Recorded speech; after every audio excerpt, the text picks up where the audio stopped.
A billionaire hears a single dad speak 7 languages on a flight. Her next action changes his life.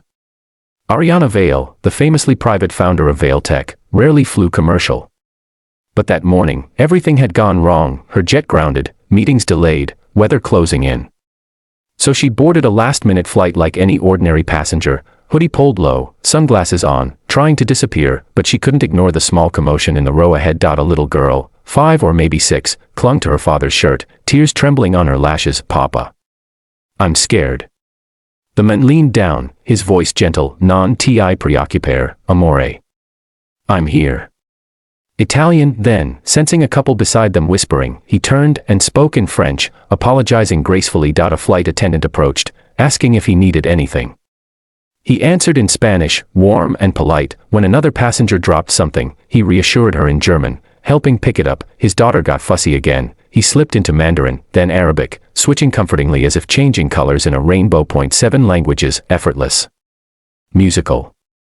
Tender. Ariana lowered her sunglasses. "Who is this man?" He looked young, early 30s maybe. Warm brown skin, tired dark eyes, shirt a little wrinkled like sleep wasn't his friend. His daughter, curls tied in uneven pigtails, clutched a worn stuffed rabbit. The world saw Ariana as brilliant, cold, disciplined, but at that moment, her chest tightened painfully. This wasn't just skill, this was survival. When the little girl fell asleep against his chest, the man closed his eyes, and for a second, just 1 second, his mask cracked. A single tear slipped down. Ariana felt it like a punch. She couldn't mind her own business anymore. The plane hit mild turbulence, jolting everyone. The girl whimpered.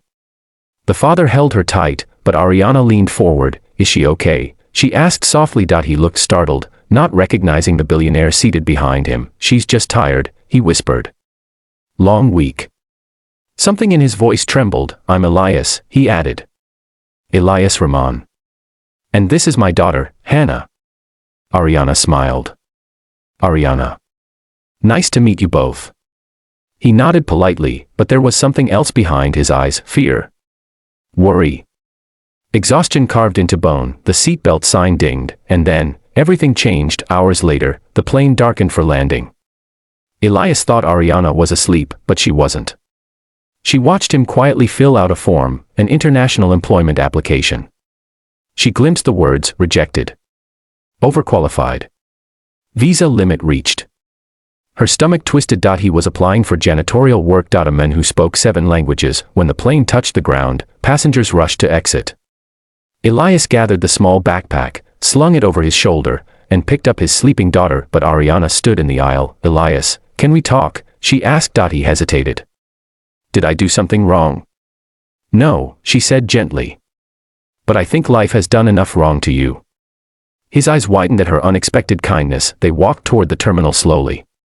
Hannah blinked awake, rubbing her eyes as Elias kissed her forehead. "You're an incredible father," Ariana said. He swallowed hard.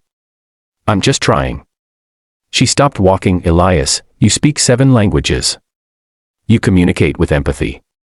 You have patience most people never learn. Why are you applying for basic jobs?" He laughed softly, brokenly. "To survive," he admitted. "My wife passed 2 years ago. I lost my job when the company downsized. Hannah needs stability. I need anything that keeps us afloat." He didn't realize he was speaking to a billionaire who built an empire on seeing talent no one else noticed. Ariana inhaled, then made the decision that changed everything. "Come work for me," she said, not boastful. Not dramatic. Just certain. Elias blinked. "What?" "You're exactly what Vail Tech needs. Someone multilingual, someone who understands people, someone who can navigate culture, emotion, empathy." She paused. "I want you as my global communications liaison." He stared, heart hammering. "But I don't have a degree for that anymore." "I can't afford. I don't care about degrees," she said. "I care about people who can change lives." Tears filled his eyes. "For Hannah," she added softly, "this could mean a home, stability, a future." A small sob escaped him. Hannah reached over and took Ariana's hand. "Are you my new friend?" she asked. Ariana's voice cracked. "Yes. And I'm your dad's new friend too." 3 months later, Elias walked into Vail Tech headquarters wearing a tailored suit provided by the company. Thousands of employees turned when he passed, This was the man the CEO personally hired on a plane. He wasn't the exhausted father Ariana first saw. He was confident, respected, alive again. Ariana watched from her glass office as Hannah ran toward her, waving a drawing. You changed our lives, Elias whispered later, voice thick. Ariana shook her head. No, she said. I just recognized something the world overlooked. You changed your life. But he smiled softly. Still, thank you. And for the first time in years, Elias believed in tomorrow.